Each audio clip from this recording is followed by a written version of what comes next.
Mike Rogaway, MLB to Portland. He is from Oregon Live, wrote a piece today. It's called "Oregon Leaders Go to Bat for Ballpark, but Skeptics Say the Finances Don't Make a Lot of Sense." Okay, so here we go. We've got the sort of the deep dive into what's happening with MLB to Portland, and I thought that Mike, I don't know Mike, but I thought he did a pretty good job of laying it all out. I think there are some things in there that are not a concern or as much of a concern as he does, or as he, the way he presented it. And there are other things that are very fair and legit concerns. One of those is, and this is the first time anybody's really brought this up because we don't really bother to dig into the minutia of these things. But as we've been saying time and time again when talking about MLB to Portland, the devil is in the details. So the biggest concern is, will the taxes on the players, i.e. the jock tax that they've proposed, will it cover the $800 million that it says it will? That is not a guarantee, as he brought up. And so now you've got people going, well, wait a minute. How do you project that out? Well, it depends on the payroll of the team. It depends on the deals of the opposing players that play here, and it depends on the tax rate at the time. So it's a fair question to ask, but we don't know what the rates will be, so there's no good answer, only a projection. The thing there is MLB is going to want a good answer. So that is something that MLB to Portland people are going to have to answer within the next 6 months to a year. And to me, that's where the owner comes in. I mean, this is just my opinion, but Portland, the city is not going to bridge any financial gaps. It's just not. No, that's not what we have here. The owner's going to have to. And now the rub there is that owners, they already have to pay so much money just for expansion fees, just to be an owner, that they often want the public to pay for these types of things. And, I don't know what the cost of the stadium is going to be, but it's going to be north of $800 million, I'll tell you that. So that is a big question. It's a fair question. And before you read this article and go, oh, see, all the detractors, the word I'm looking for, they're on the doorstep with their pitchforks going, I told you. But they've been doing that the whole time. And I get the skepticism, I do. This is an uphill fight. And it remains an uphill fight. Portland's just tough. We're not getting stuff done like Salt Lake's getting stuff done. No, we can't decide on anything. We talk about this all the time here. And so the Portland Diamond Project is an excellent group of people who have done a lot of legwork, but they're still fighting an uphill battle. Okay, so before we say, you could read this and go, see, there's too many questions. No, I think at the end of the article, if we really want to summarize this project is far enough down the road that the detail questions are now coming out. And that's a good thing. The bad part is that it doesn't seem like Portland is far enough along on answering those questions as the city they're competing with in Utah, which is Salt Lake. And that's a bad thing. So it is crunch time. I'd be willing to bet over the next 18 months or so, the Portland Diamond Project will make its idea more viable. But well, it feels like they have to, because we're still just talking a lot in renderings, in theories, and principles. Well, that's what I'm saying. I think we're at that point now, and this article is a good indication of that. We're at that point where the pressure is on. Okay, the skeptics are at the doorstep. They've got their I told you so signs. Pressure's on for some real tangible answers to some of these devils in the detail questions. So at the end, and that's why at the end of this, now let me pull it up here real quick. I put a link to it in my notes. It's kind of a long read, but it's worth reading. Oregon Live today. At the end, Craig Cheek, the head of the Portland Diamond Project, is quoted as saying, bloop, bloop, bloop. 1 second. Boy, it is long, isn't it? My God. Scrolling. Bloop, bloop, bloop, bloop. He says, we want to be building a head of steam coming out of 2025 into 2026. Craig Cheek said he said the Portland Diamond Project wants to have all the pieces in place by next year, anticipating that's when Major League Baseball will get serious about selecting a site. And he said, quote, and this I think is the key quote, they put it right at the end of the article, the very last thing, he says, we're kind of on an 18-month sprint right now to do that, which tells you, hey, we don't have all the answers right now, but we're working on it. And before you dismiss them, because they don't have all those answers, I think we just need to wait and see how they answer those questions. But at this point, those questions are all quite fair. So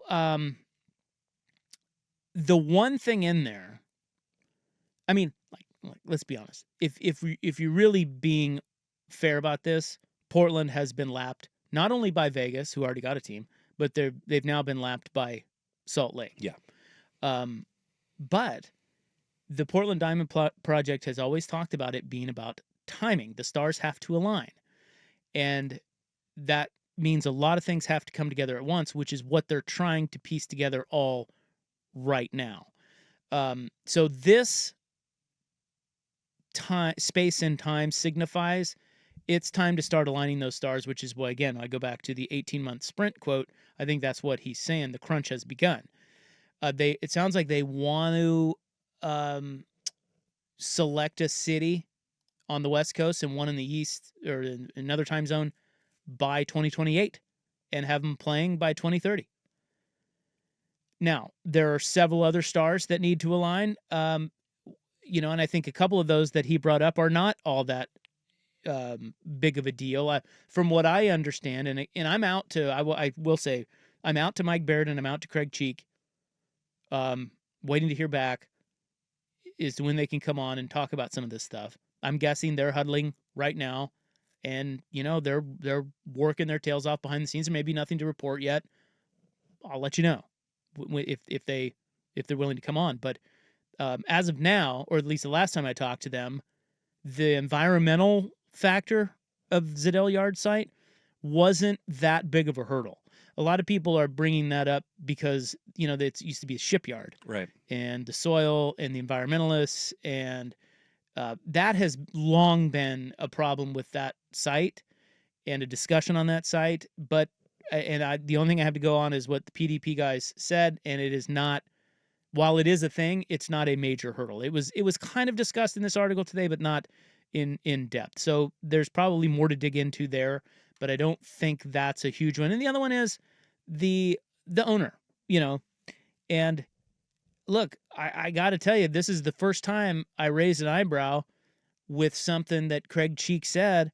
He said in this article today, he said, our ownership situation has tweaked a little bit. Oh. Yeah. And that's when I went, ooh. And that's the second I text him. I'm like, wait a minute. Well, and they hadn't given us any real indication on ownership in the first place. No. So now it's changed. Was it? Well, it apparently wasn't ever. Okay. I don't think I don't think that it's that big of a secret where the money was coming from in general. I don't. If you've been listening around town or just know it's out there. It's just they can't really say it publicly. So his quote was, the ownership structure has changed and tweaked a little bit. That was like, okay, what does that mean? Does that mean the big money is out? Because they've announced a lot of littler things like Russell Wilson was a part of it. None of that stuff matters. You need the big billionaire, the real group of money. Billionaires, yeah. And they had that. It's just I'm wondering if he is saying that has changed. He said tweaked a little bit. Okay, hopefully it's not a major thing. But if the original person who was funding all this is gone, that's a big thing. Doesn't matter to a lot of people because they never knew who he was in the first place or who they were. But like I said, I've reached out to him and got no response yet. I'm going to keep trying. But that one is sort of a wait and see. The other one was, Tim Boyle said Portland's more of a women's sports town. He said that in there. He's the Columbia guy. I mean, come on, Tim. That's a Why? weird thing to say. Yes. I mean, we might be great at supporting women's sports, but that doesn't make it more of a women's sports town. This is a great sports town when the sports scene is thriving, and we haven't given it that chance in a while. Well, I just feel like, and take this from a guy who is from somewhere else. This just a little feedback, and I say it all the time with Blazer fans. I don't understand why Portland sells itself short so much in these areas. I don't get that. You can be more, you can have more, but not with that type of attitude. And that's Tim Boyle, who is one of our big money guy. He's one of the big voices here. I thought he was a big thinker. And he says, "Oh, I really like baseball, but we're more of a women's sports town." I don't know, man. I don't like that sentiment. I think it's wrong. I also think there was another quote in there from a guy who said, I think it was one of the senators, who said Major League Baseball is losing its fan base and it's only old people. That's a bad narrative. That's not true, particularly for the live experience. If you build the ballpark right, you make it fun, Portlanders will support it like they have every other sport in this town. So, those are a couple of things that I thought were kind of bullsh in there, but there are others that are legitimate concerns. Worth a read. Mike Rogaway on MLB to Portland, OregonLive.com today. And like I said, we'll see what Barrett and Cheek have to say eventually. But I think they're nose to the grindstone right now. It is crunch time. All these years we interviewed them, there's always like, well, you got time. And, we don't know when. Sometimes you're just sitting on your hands waiting, and other times you're really moving to try to get everything just to align at the proper time. I think the latter is true right now, where they're really moving now, because you got to talk about infrastructure around that ballpark. You got to talk about these questions about the bonds, not being fulfilled by the jock tax. There's a lot of questions that people are having, and like I said, that's a good thing. That means you're further down the road, but they got to start answering. Well, and realistically, you're competing against Salt Lake City, who are putting all their cards on the table. So you have that to worry about too. That's right. That's a big one. I mean, that's a huge one. If this would be a totally different conversation if Portland was clearly, at least at one time, was the front runner for a team out, or if it west. were a one-horse race, if no one else's hat was in the ring. But well, that's not the case. I think it was initially when they got on this, they jumped out to a nice lead, and then all hell broke loose. COVID and the homeless situation, and we all know what's happened here. So it's just things change, dynamics change, and Las Vegas jumped them, and now Salt Lake seems to have jumped them. So a lot of questions to be answered, and I'm hoping that they will give us the time to answer them for you right here on the show eventually. I don't know when that'll be, but I'm out to them.